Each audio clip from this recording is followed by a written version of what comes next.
As I've kind of teased up till now, today we're going to be learning all about using Google Analytics 4 as your e-commerce analytics tool, both for tracking, reporting, all of that stuff.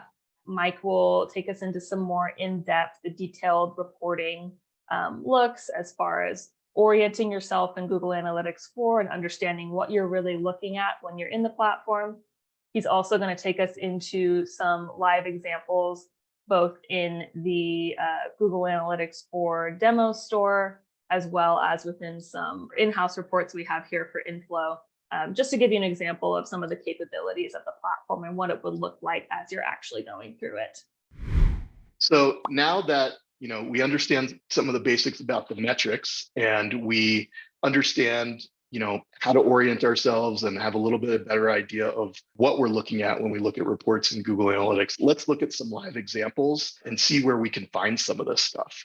We'll look at how to find your best landing pages. They're not too hard to find these days. However, there's still an issue with the landing pages report. So we have a little hack to help you fix that issue that you have right now.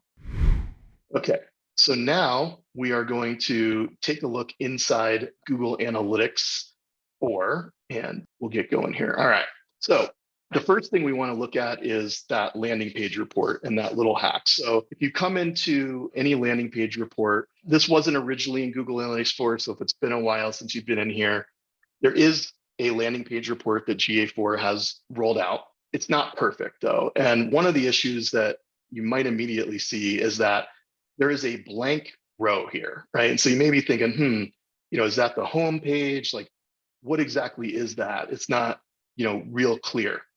And so there's a couple different ways you can fix this, but the way I like to fix this, since it's kind of what I want to be a permanent fix, is to come in and customize the report by clicking on that little pencil icon. Then click on dimensions and choose landing page plus query string.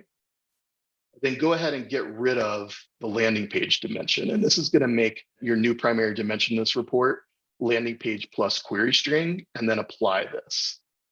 What you'll immediately see is that slash starts to show up. Now, what you also may see is the number of sessions and things like that may change that goes with it. And that's because there are other reasons that the landing page dimension might be blank, and those include sometimes when the landing page is not set. So that's when like a user leaves a page open and then ends up starting a new session. There's not really a landing page, if you will.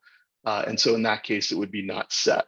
But this is what most people are expecting to see. And so that is what we recommend doing here in the landing page report.